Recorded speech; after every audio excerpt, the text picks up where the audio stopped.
tree not only breathes through the roots, it also breathes through the structure above. And having that air movement and moisture around the roots consistently is what keeps the tree alive. Again, these are indoor trees that we're working on today. They live in the house, but they would benefit from an outdoor excursion in the early summer.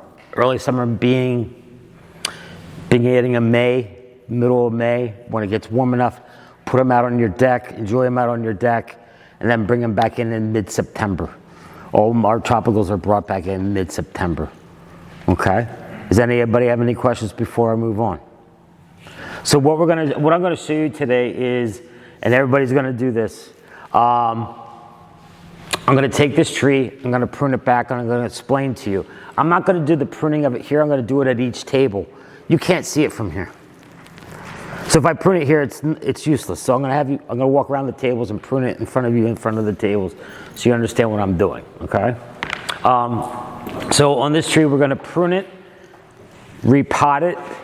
So after it's done repotting, you wanna let it rest for at least 1 month. And what I mean by resting, you don't wanna fertilize it. You wanna keep it in one location. You don't keep moving the tree around. When you take this tree home, I'm gonna tell you this right now, it's gonna dump a lot of leaves. And I'll tell you why. Number one, we repotted it. Number two, it's going into a new location that it's not used to, and it's gonna dump leaves. Do not worry. Well, that's true. But the new leaves will come. But again, it has to be in a southern or western exposure, okay? Does anybody have any questions before I move on? Okay. So, what I'm gonna do now is I'm gonna start walking around to the tables, and I'm gonna show you where to cut.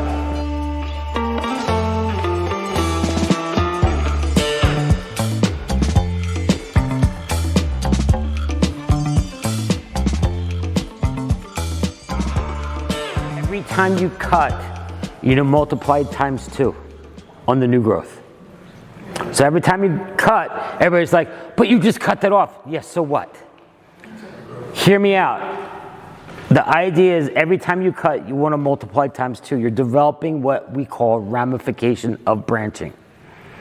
So the more you cut it, the more ramification you get. So you as a tender of a bonsai now, when the tree starts growing, it's going to fork out new growth.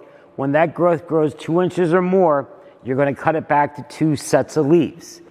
The reason for cutting it back to 2 sets of leaves is it's going to develop paddock growth, which is the ramification that you're trying to get. That's ramification right there. Paddock growth. That will make the tree look its best. Does everybody understand that? So 2 inches of growth. I would 2 to 3 inches. I don't like to cut it as soon as it's emerging. I like to wait for it to grow 2 to 3 inches, maybe even 4 inches.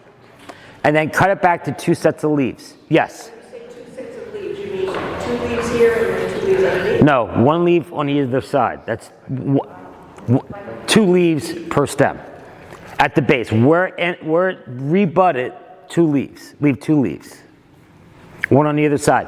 This species is alternate growing. In other words, there's a bud on either side. Some species grow side by side. This is not side by side, this is alternate. So pruning of these is very simple.